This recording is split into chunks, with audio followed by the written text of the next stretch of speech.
Welcome to my त्वचा।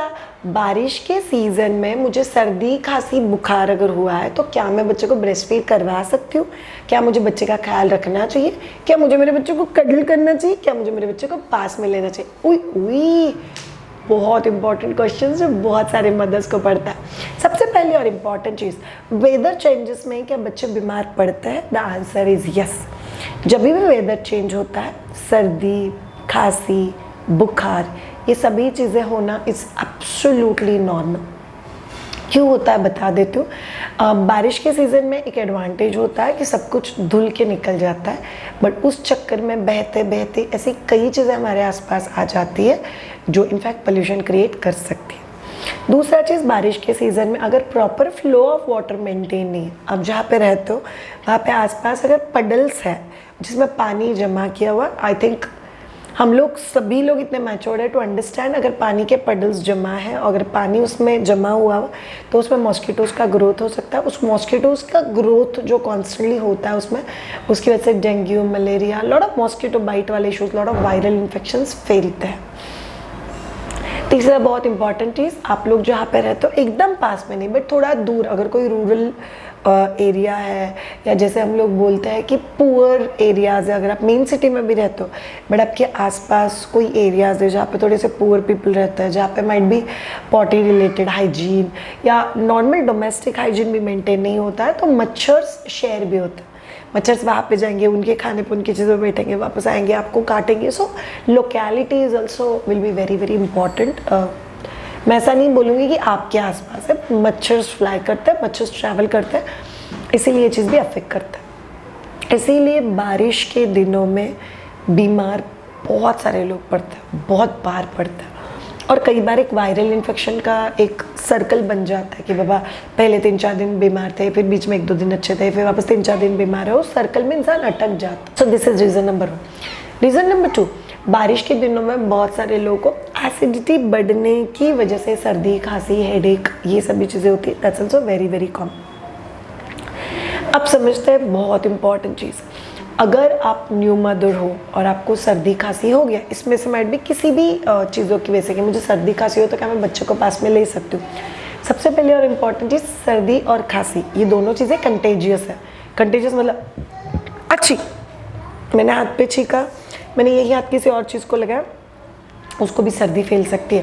मैंने खांसी किया, मैंने यही चीज़ किसी और को लगाया, उस इंसान को भी हो सकता है। सो कंटेजियस मतलब कोई भी ऐसा चीज़ जो एक इंसान से दूसरे इंसान तक फैलता है।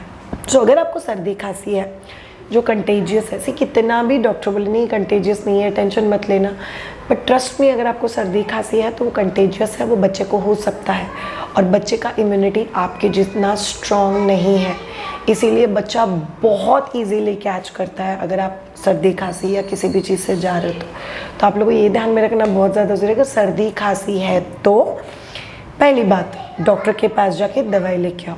दूसरा चीज़, डॉक्टर को बताओ कि आप ब्रेस्ट फीडिंग मदर हो, ताकि आपको जो भी दवाई दिया जाएगा that will be allowed for a breast feeding mother.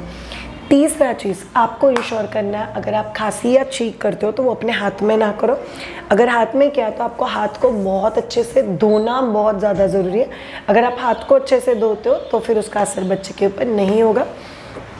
Number 4, please आप बच्चे को ब्रेस्ट फीडिंग कराओ, बट ब्रेस्ट फीडिंग कराते वक्त आपके फेस पे डबल मास्क होना बहुत ज़्यादा ज़रूरी है। अगर आपके मुंह पे डबल मास्क है तो चाइल्ड इज़ ऑल्सो सेफ्ड प्रोटेक्टेड, तो आपको भी टेंशन नहीं है।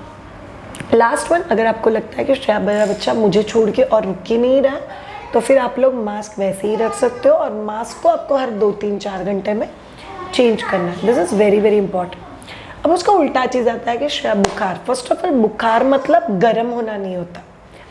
बुखार मतलब थर्मामीटर पे कैलकुलेट किया हुआ 99.6 डिग्री फ़ारेनहाइट के ऊपर बुखार, वो 100+ हो तो उसको और भी ज़्यादा हेवी बुखार समझा जाता है। अगर बुखार के साथ आपको सर्दी खांसी नहीं है तो फिर कोई टेंशन नहीं है, आपको मास्क पहनने की भी ज़रूरत नहीं है।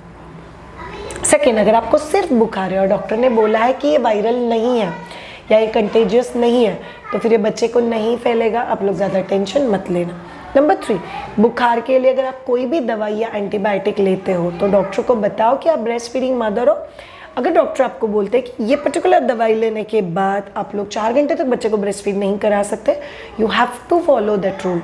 बिकॉज एंटीबायोटिक अगर आप कोई भी लेते हो उसका असर आप पे तो होगा ही होगा, बच्चे के ऊपर भी होगा, and that's why you have to be very careful with that.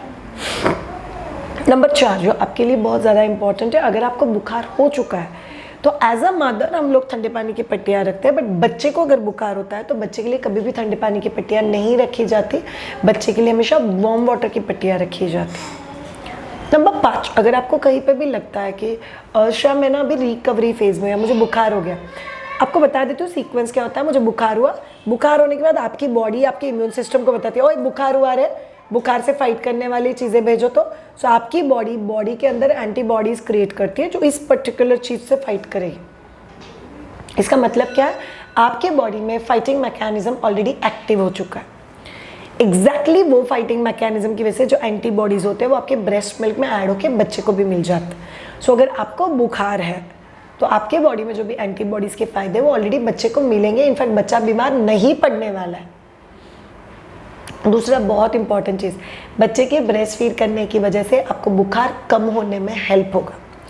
तीसरा और बहुत important cheese, the way I told you, antibodies का फ़ायदा बच्चे को मिलेगा। और चौथा और बहुत इंपॉर्टेंट चीज़, अगर गलती से बच्चे को बुखार आ भी जाता है तो गिल्ट में जाने की ज़रूरत नहीं, मेरी वजह से ही आया। आखिर हम लोग एक ही घर में रहते हैं, बच्चे का ख्याल करना होता है, खुद का ख्याल भी करना होता है, तो ये सब चीज़ें होना एब्सोल्युटली नॉर्मल है। प्लीज़ हर चीज़ के लिए खुद को ब्लेम मत करो, ठीक है। ये छोड़ के जो बाकी छोटी बड़ी दिक्कतें आती है आपको बारिश के दिनों में, जैसे कि जनरल हेडेक है, कुछ लोग को हीट के इश्यूज आते हैं, रैशेस आते हैं, ये वैसे भी फैलने वाली चीज़ें हैं नहीं, तो ये बच्चे को वैसे भी जाएगी नहीं। यस, कोई स्किन रिलेटेड इन्फेक्शन है तो आपको थोड़ा सा ख्याल रखना है, कोई एक्सटर्नल इन्फेक्शन है जो फैलने वाला है तो आपको थोड़ा सा ख्याल रखना है। एंड आप छोड़ के अगर बाकी किसी फैमिली मेम्बर्स को कोई इन्फेक्शन है, सर्दी खांसी बुखार, तो प्लीज़ बच्चे को उनसे थोड़ी देर के लिए दूर रखो।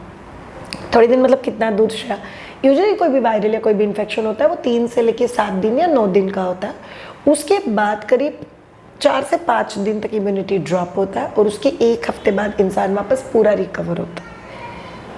तो आइडियली हम लोग बोलते हैं जब भी पीक पे इन्फेक्शन है और जब भी थोड़ा थोड़ा कम हो रहा है तभी बच्चे को उस इंसान के पास ज़्यादा मत देना, बिकॉज बच्चे का इम्यूनिटी वीक होने की वजह से बच्चा इमीडिएटली कुछ भी चीज़ कैच कर सकता है। मम्मा है तो अपने पास ऑप्शन है नहीं, इसीलिए बार बार हाथ दो, क्लीन हाथ के साथ बच्चे को लो। जब भी कोई और बच्चे को ले सकता है तभी बच्चे को उनके पास दे दो। डबल मास्क पहनो, बुखार को उतारने के लिए दवाइयाँ टाइम पे लो, डॉक्टर को बताओ कि मुझे बाबा बुखार है। तो इन चीज़ों का अगर ख्याल रखोगे तो will go very very smooth. Rainy season को लेके हम लोग रेनी सीजन का सीरीज़ कर रहे हैं, कुछ रेसिपीज़, कुछ नई चीज़ें जो आप लोग को बहुत ज़्यादा हेल्प करेगी। अगर आपको इस पूरे जर्नी में लगता है कि आपका कंटेंट हमारे लिए बहुत हेल्पफुल है, चैनल को ज़रूर सब्सक्राइब करना, लाइक करना, और अगर आपको मुझसे 1-on-1 बात करनी है तो do book a consultation on mytuja.com। Thank you so much, have a great time, bye bye.